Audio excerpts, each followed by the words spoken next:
नमस्कार।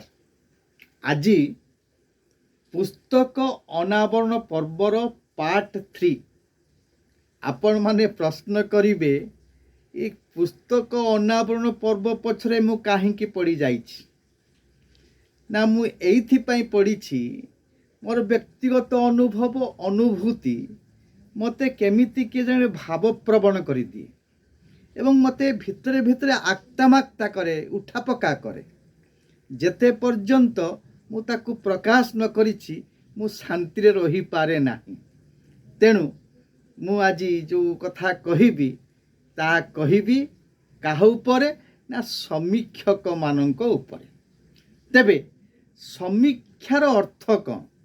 समीक्षार अर्थ हेउछि मूल्यांकन करिबा, कोनोसी रचनार निर्भेजाल आकलन करिबा। सामुएल जॉनसन समीक्षक मानू हैंगिंग जज बोली कहउछंती, अर्थात ओठरे लटकी रही शब्दर संतुलित विचारधारार विचारक बोली कहउछंती समीक्षक मानू।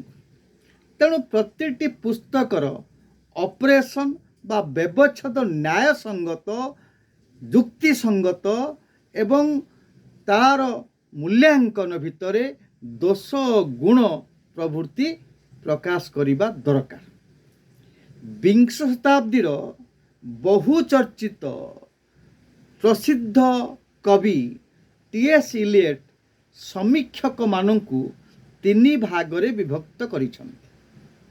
तेबे केउ श्रेणी रे की प्रकार समीक्षक अछन्ति? प्रथम पर्याय से कहउछन्ति क्रिटिक विथ गस्टे।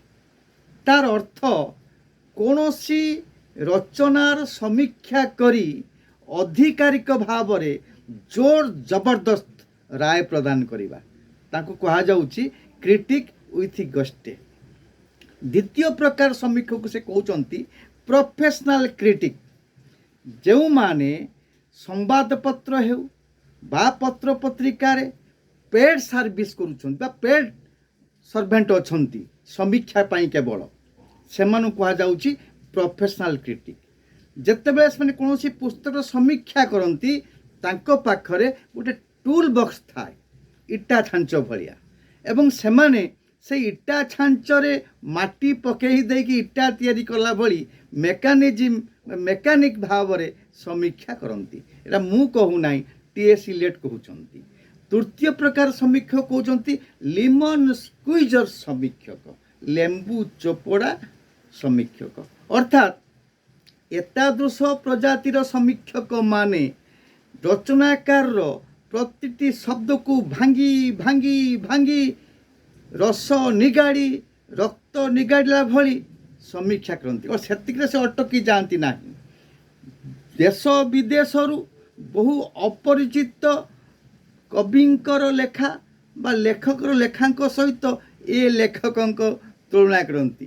तेणु यही मानसिकतार समीक्षक माने अछंती। तेबे टी.एस. इलियट कहउछंती श्रेष्ठ समीक्षक किए ना श्रेष्ठ समीक्षक सही जे लेखक जेतेबे लेखक निज बहीटुकु पढ़िबो एवं तार भूल आउ ठीक को निजे तर्जमा करि पारिबो सेतेबेले सी हेबो श्रेष्ठ समीक्षक। जने अन्य जने कहिदेले सेटा ठीक नुहे, जेते पर्यंत लेखक बुझी न पारिछि सेते पर्यंत ए समीक्षार किछि मूल्य नाही। तेबे आपण माने चिंता करंतु समीक्षाटा केउ पर्यायर हबा दरकार। तेणु समीक्षकर भूमिका गोटे अनावरण पर्वर अत्यंत जरूरी थाए। गोटे पोखरी रे दीपदंडी रो भूमिका जहा गोटाए पुस्तक अनावरण पर्वर समीक्षकर भूमिका सेया। तेणु आज एतिकी। नमस्कार, धन्यवाद।